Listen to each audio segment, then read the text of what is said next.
Hi everyone, and welcome to Loolie B Reads with me. Today we are going to be reading a story titled The Berenstain Bears Go to Camp.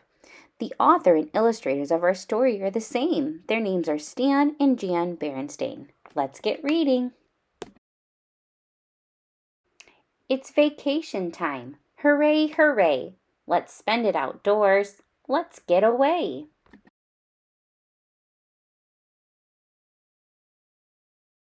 It was the last day of school and the beginning of vacation, that wonderful time when little bears could sit around doing absolutely nothing. Brother Bear and Sister Bear shouted goodbye to Teacher Jane and hopped onto the bus for the happy trip home. Well, asked Mama Bear after a day or so of vacation, are you enjoying sitting around doing nothing? It's great, said Sister. Absolutely, said Brother. There's just one trouble with it, added Sister. There's nothing to do. Here, take a look at this, said Mama as she reached for something that had come in the mail. This is what it looked like. This says, tired of sitting around doing nothing? Come to Grizzly Bob's Day Camp. Summer fun for cubs of all ages. There's swimming, canoeing, arts and crafts, sports and games, nature study, fully supervised. And don't forget our exciting overnight campfire powwow and sleep out. Some of the things looked interesting, but Brother wondered what fully supervised meant, and Sister wasn't so sure about that overnight sleep out. It sounded a little scary. Where is this camp? Asked Sister. Not far, answered Mama. How will we get there? Brother wanted to know. A bus comes for you in the morning and brings you home in the afternoon. Sounds a little like school, said Brother.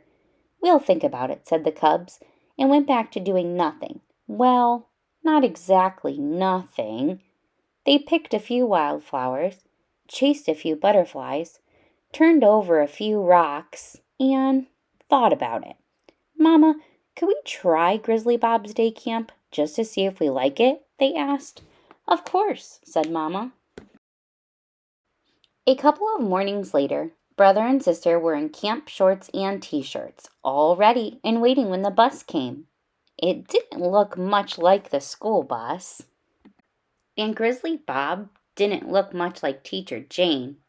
And the camp didn't look anything like school. Grizzly Bob had built his camp beside a lake at the edge of the forest. There were log buildings, a flagpole flying the camp flag, a big bulletin board with the camp rules. There certainly were a lot of rules. Some interesting paths, a roped-in place to swim. There was even a big red canoe.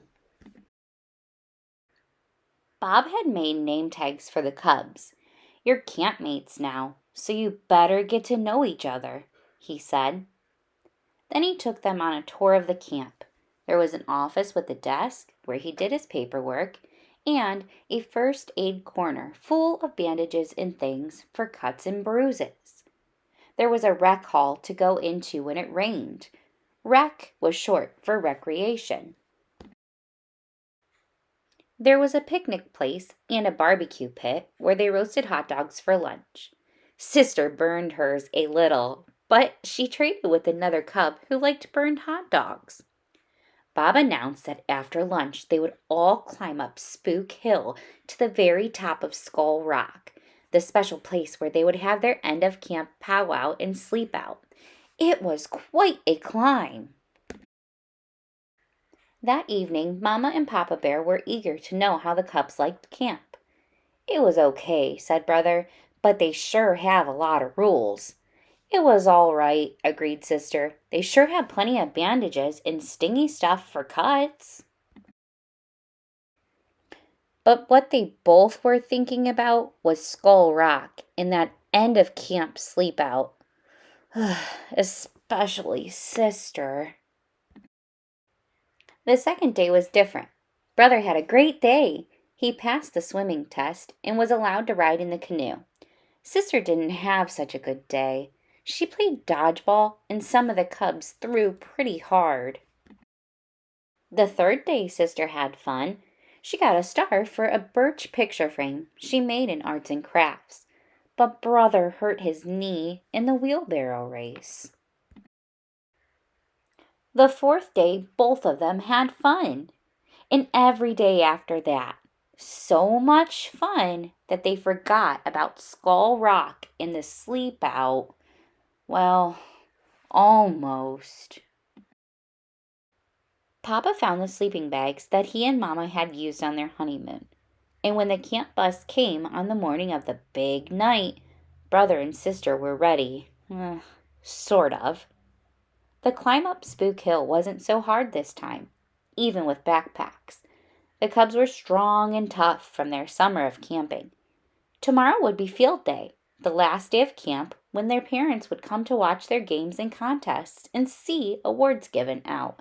But for now, all the cubs could think about was the big sleep out.